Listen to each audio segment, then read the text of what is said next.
ici l'enthalpie standard de formation en kJ mol moins 1 pour H1,3 est égal à 264 kJ par mol.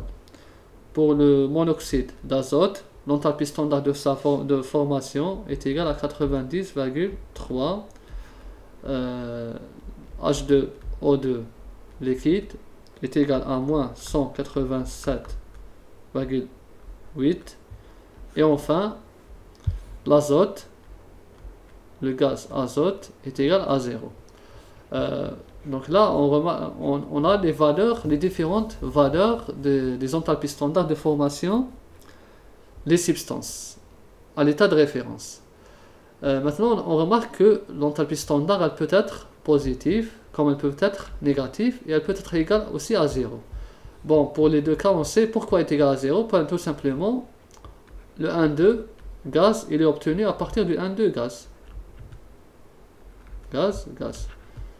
La différence ici, la différence de l'enthalpie de formation, donc H de 1,2 moins H de 1,2, il est dans le même état gazeux, donc forcément ça va être 0.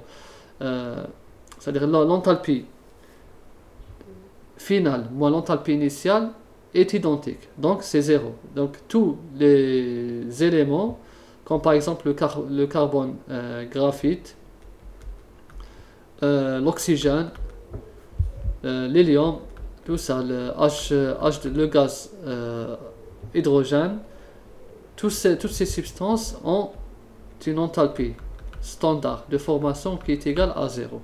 Quand c'est un élément, quand c'est une molécule composée du même élément.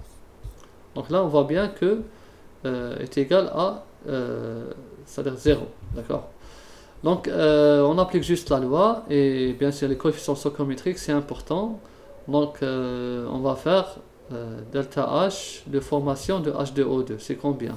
Bon, je vais écrire delta H de H2O2 plus 4 fois delta H de 1,2 gaz moins 2 fois delta H de formation de H1,3 plus toujours 2 fois l'enthalpie standard de formation de 1O.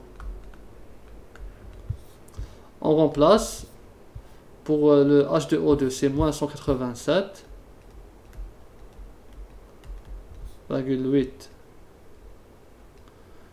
plus 4 fois 0.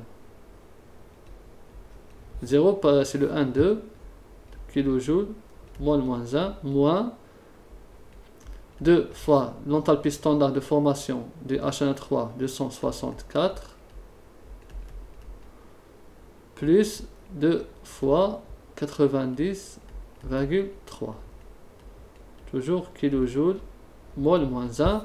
On fait le calcul et on trouve que l'enthalpie standard de la réaction, de cette réaction chimique est égale à approximativement moins 869,3 kJ par mol. Donc voici l'enthalpie standard de la réaction chimique qu'on vient de donner ici. Donc là, c'est un moyen de déterminer l'enthalpie standard. Pourquoi on s'intéresse, pourquoi on applique ça? Supposons on est au laboratoire, on veut déterminer l'énergie échangée avec l'extérieur de cette réaction. Expérimentalement parlant, c'est compliqué. Parfois, on ne peut pas déterminer la valeur exacte. L'erreur serait un peu importante. Donc, on peut raisonner par, comme l'enthalpie, c'est une grandeur extensive et aussi c'est une fonction d'état, on peut la déterminer à partir des enthalpies standards de formation.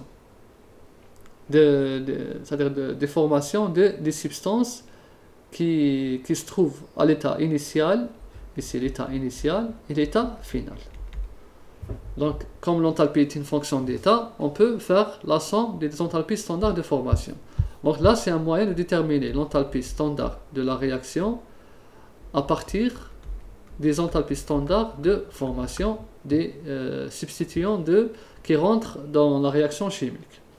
Donc voilà, là c'est un outil important qui nous permet de déterminer l'enthalpie standard de la réaction chimique.